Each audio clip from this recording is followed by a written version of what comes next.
Que propósito você tem gerado na sua vida e para outros? É disso que nós vamos falar hoje. Seja muito bem-vindo a este canal. Eu sou a Dinai Fiuza e este canal é para abençoar a sua vida. O texto que nós vamos conversar hoje, compartilhar, ele está em 1 Coríntios, no capítulo 15, no versículo 19, quando Paulo nos diz assim. 1 Coríntios, capítulo 15, versículo 19. Se a nossa esperança em Cristo se limita apenas nesta vida, somos os mais infelizes de todos os homens.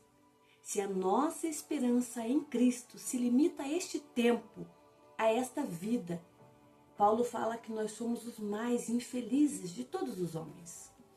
Isso tem a ver com um propósito. E é sobre isso que eu gostaria de compartilhar com você. Sempre que Deus faz algo, ou sempre que Deus gera algo, Ele gera para um propósito. Veja, um exemplo, eu e você somos um propósito de Deus. Ainda que você fale para mim, mas eu não consigo me encaixar nessa vida, eu nunca entendi qual é o meu propósito nessa terra. Ou então alguém diga assim, eu vim para essa terra e eu vim só para sofrer neste lugar. Errado, não é verdade. Verdade é que você não entendeu qual é o propósito que Deus criou você e para que Deus te criou. E nós vamos olhar isso dentro da palavra de Deus sobre vários propósitos que foram gerados em pessoas para determinados fins. E você, com certeza, é um desse propósito que Deus gerou. E Deus quer gerar dentro de você outro propósito. Eu estava estudando sobre essa palavra e eu comecei a imaginar quando o anjo chega a Maria e diz para ela, olha, jovem agraciada, você foi escolhida e você vai gerar o Filho de Deus. Entenda que cada vez que Deus gera um propósito, Deus vai gerar esse propósito independente da crise, independente das consequências, independente da lógica humana. E quando eu digo independente das consequências, eu não estou dizendo que Deus vai gerar algo em você para te fazer mal. Pelo contrário, Deus sempre vai gerar algo em nós para nos fazer bem, mas não só para isso. Para alcançar outras pessoas através desse propósito gerado em nós.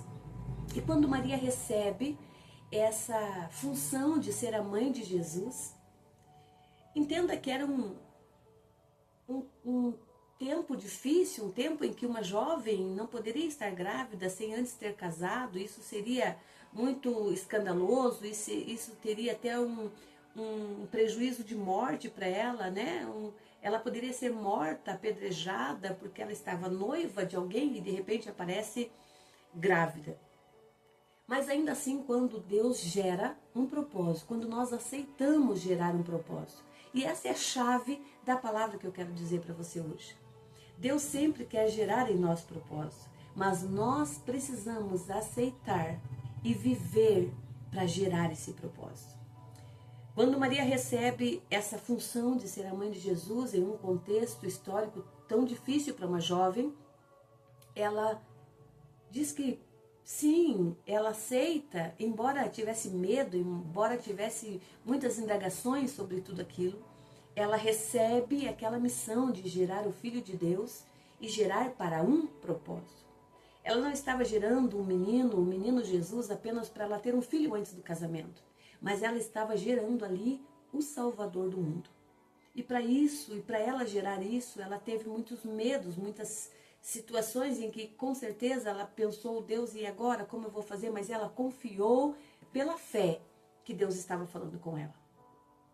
E mais interessante é que quando Deus quer gerar em nós um propósito e nós aceitamos este propósito de Deus, Deus se encarrega de cuidar de todo o resto. Assim como fez com Maria, Deus se encarregou de falar com o noivo dela. Deus se encarregou de levar ela a um lugar onde ela ficaria por algum tempo com a sua prima para ser ensinada com Isabel. E quando eu me lembro de Isabel, eu lembro também de outro propósito gerado. A palavra do Senhor vai dizer que Isabel era uma senhora já de idade avançada. Ela não podia mais ter filho. O seu esposo já não acreditava mais que pudesse gerar. E Deus, quando quer gerar um propósito, Ele sempre vai contrariar a lógica humana. Veja, Maria, quando ela foi agraciada pelo Espírito Santo, ela era uma jovem virgem. Isso contraria a lógica de se gerar um filho, porque para se gerar um filho é preciso que essa mulher seja fecundada por um homem. E ela não foi. Ela era virgem. Então Deus sempre vai contrariar a lógica humana para gerar um propósito em nós. Assim aconteceu com Isabel. Também uma mulher estéril que não podia ter filhos há muito tempo, seu esposo orava para que Deus desse, abrisse a madre da sua esposa. E Deus não abriu, até que um dia o Senhor falou, agora tem um propósito, eu quero que João Batista venha antes, 3 meses antes, para abrir o caminho para o propósito de Maria. Entenda que Deus não trabalha com coincidência. Deus trabalha com precisão. Eu costumo dizer que Deus ele é cirúrgico em tudo que Ele faz. Quando eu estava meditando sobre gerar o propósito e para que esse propósito, eu me lembrei de Joquebede. Joquebede estava vivendo numa situação, numa crise política, numa crise horrível, uma perseguição terrível que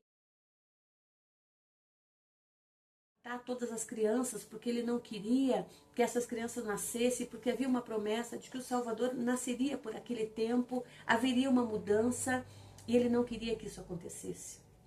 Entenda algo, Satanás vai tentar matar o propósito, mas se o propósito é de Deus, ele vai viver. O propósito de Moisés era ser o libertador. E Joquebede decidiu, sim, gerar o propósito de Deus. Quando todas as mães, e muitas delas perderam seus filhos, a palavra do Senhor vai dizer que aquela mulher, ela decide proteger o propósito dela. Ela diz, não, o meu filho ninguém vai matar. E por 3 meses ela escondeu aquela criança. Imagine um bebê recém-nascido, é impossível que a vizinhança não saiba que tem uma criança naquela casa.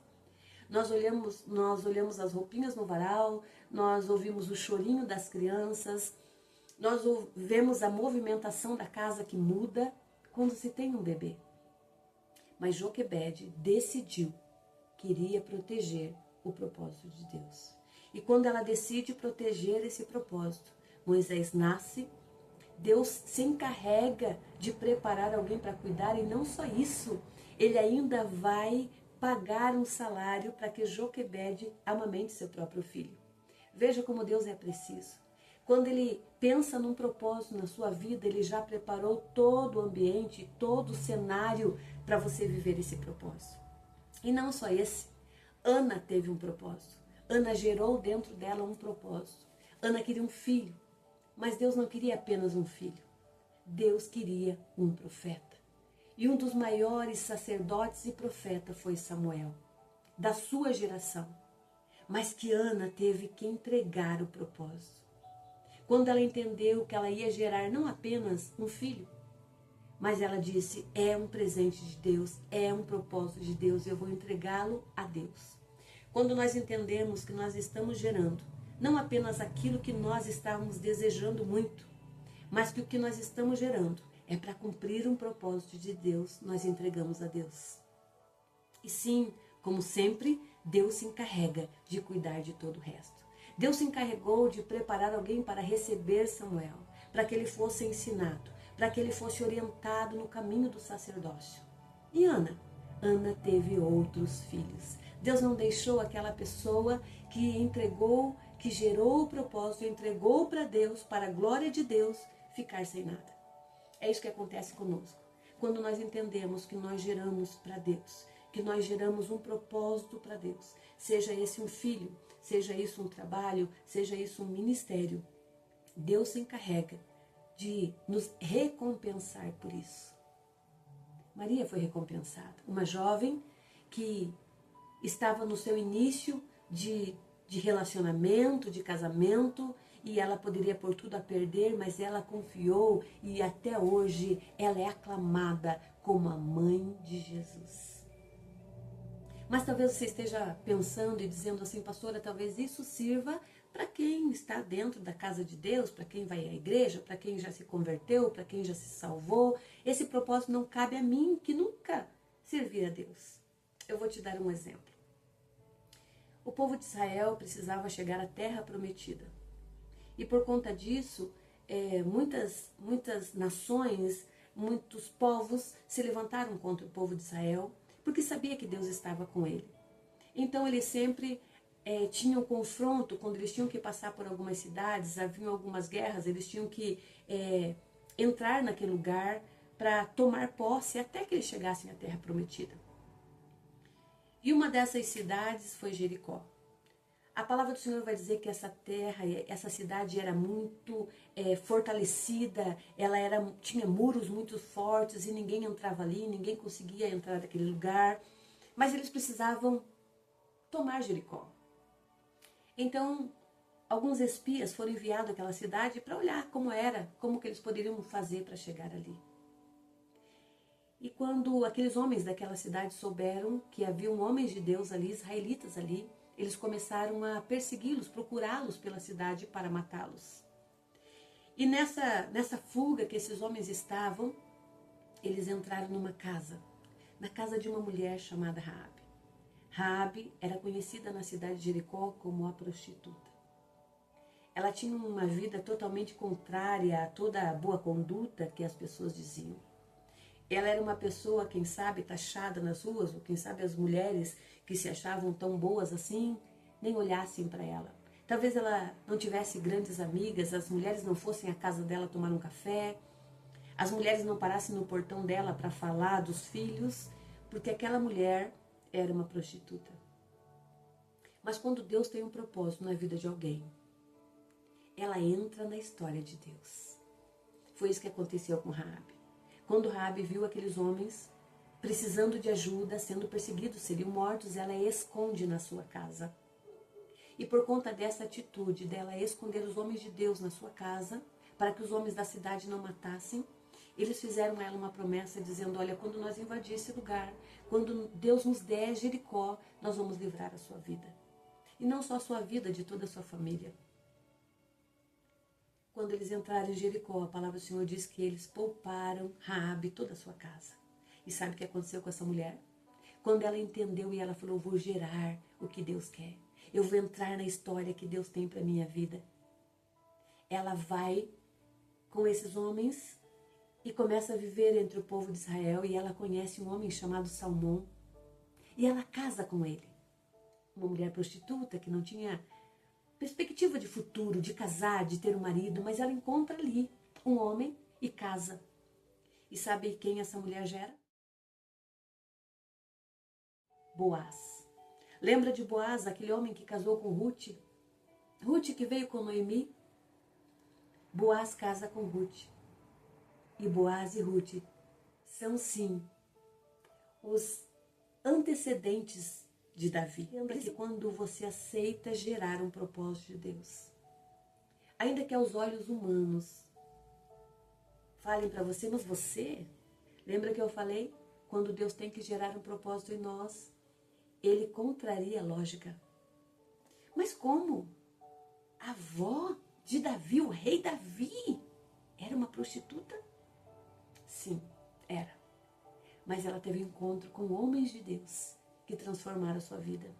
E ali ela disse: eu vou gerar o propósito de Deus.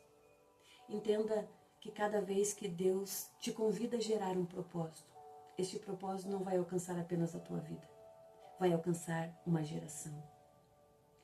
A palavra do Senhor diz que Isaac casa com Rebeca. E Rebeca agora está grávida de gêmeos, Esaú e Jacó. E o texto vai dizer que dentro da barriga, um bebê já mexe bastante. Imagina dois ali mexendo. E tem uma hora que ela não aguenta, ela fala: ai, não aguento mais essas crianças aqui mexendo dentro de mim. E Deus fala para ela: não são crianças, você está gerando nações. Entenda que quando Deus gera em nós um propósito, Deus não está gerando apenas um propósito, Ele está gerando algo muito grande. Eu sei que os filhos que Deus me deu propósito. E quando Deus levou o seu filho, Deus continua no propósito. quando Deus levou o filho de Maria, após ela criá-lo, após ela amá-lo, após ela ensiná-lo, o Senhor falou: agora é hora de você me entregar, porque Ele tem um propósito, de subir a uma cruz e salvar um povo. O propósito continuou sendo cumprido na vida de Maria. Acredite, Deus tem um propósito para a sua vida. Aceite gerar esse propósito. E não se preocupe, Deus vai cuidar de todo o resto. Eu não sei se o teu propósito é o teu trabalho, o teu propósito é a tua família, o teu propósito é um sonho, é o teu ministério. Entenda que se Deus colocou para você gerar, gere com alegria, porque haverá um propósito a ser alcançado. Que Deus continue te abençoando. Em nome de Jesus. Amém.